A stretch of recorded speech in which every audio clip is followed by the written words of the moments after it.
శోభిత ధూళిపాల నాగచైతన్యతో వివాహ బంధంలో అడుగుపెట్టారు. ఇంకా రీసెంట్గానే తన గురించి చైతుని ఇష్టపడడానికి కొన్ని విషయాలైతే చెప్పుకొచ్చారు. ఇక శోభిత కెరీర్ తొలినాళ్లలో వాణిజ్య ప్రకటనల కోసం తరచూ ఆడిషన్స్కి వెళ్ళేదంట. ఆకర్షణీయంగా లేనని ముఖం మీదే చెప్పేవారంట. ఎక్కడికి వెళ్ళినా ఇవే కామెంట్లు. ఓ ప్రముఖ కంపెనీ వాళ్ళైతే బ్యాక్గ్రౌండ్ మోడల్గా కూడా పనికిరావని తనని తిరస్కరించారంట. అలా చేయడం వల్ల తనకి చాలా బాధేసిందంట.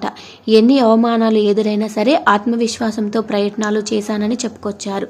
ఇక కట్ చేస్తే కొన్నాళ్లకు అదే కంపెనీకి బ్రాండ్ అంబాసిడర్గా అయ్యానని చెప్పుకొచ్చారు. అది చాలా ప్రౌడ్ మూమెంట్ అని చెప్పుకొచ్చారు. ఇక ఎప్పుడు తెరపై కనిపించాలి, చేతి నిండా పని ఉండాలనే ఉద్దేశంతో వచ్చిన ప్రతి పాత్రని ఒప్పుకున్నాను అని చెప్పుకొచ్చారు. ఇక నాకంటూ కొన్ని అభిరుచులు ఇష్టాలు ఉన్నాయి. వాటికి అనుగుణంగానే వచ్చిన అవకాశాల్లోంచి పాత్రలు ఎంచుకుంటూ విభిన్న పాత్రల్లో నటించి మెప్పించాలని ఉంది. ముఖ్యంగా సవాళ్లతో కూడిన పాత్రలు చేయడం అంటే నాకు ఇష్టం. యాక్షన్ సినిమాల్లో నటించి నా మార్కు చూపించాలని ఉందని శోభిత చెప్పుకొచ్చారు. ఇక నాకు భక్తి ఎక్కువ. వీలు కుదిరినప్పుడల్లా దేవాలయాలకు వెళ్తుంటా. అక్కడ కాసేపు గడిపితే మనసుకు ప్రశాంతంగా అనిపిస్తుంది. ఒత్తిడిగా అనిపించినా, మనసుకు బాగోలేకపోయినా వెంటనే చెల్లిని లేదా స్నేహితురాల్ని వెంటబెట్టుకొని గుడికి వెళ్ళిపోతుంటా. సమయం దొరికితే డ్యాన్స్ చేస్తుంటా. కూచిపూడి, భరతనాట్యంలో నాకు ప్రావీణ్యం ఉంది అని చెప్పుకొచ్చారు. అలాగే నా భావాలు స్వతంత్రంగా ఉంటాయి. ఇప్పటి వరకు నేను చేసిన పాత్రలు కూడా అలాంటివే. ప్రతి చిన్న విషయానికి చాలా ఎగ్జైటింగ్గా ఫీల్ అవుతాను. అలాగే ఇతరుల ఈగోలను పట్టించుకోను. వాటి గురించి ఎప్పుడు ఆలోచించను. ఏది మంచిదో ఏది చెడ్డదో మన మనసుకు తెలుస్తుంది కాబట్టి మనసు చెప్పిందే ఫాలో అవుతా. మనం నడుచుకునే తీరుని బట్టి బంధాలు పటిష్టమవుతాయని నమ్ముతా.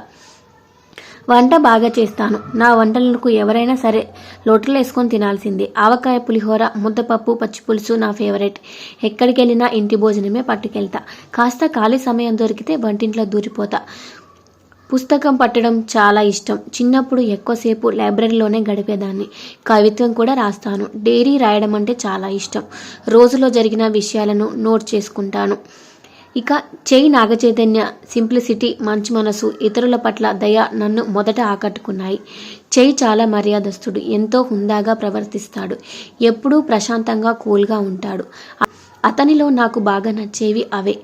చాలా కేరింగ్ పర్సన్ కూడా. నన్ను అమితంగా ప్రేమిస్తాడు. ఎలాంటి ప్రేమ కోసమైతే ఇంతకాలం ఎదురు చూశానో అది నాకు చైతు నుంచి దక్కింది.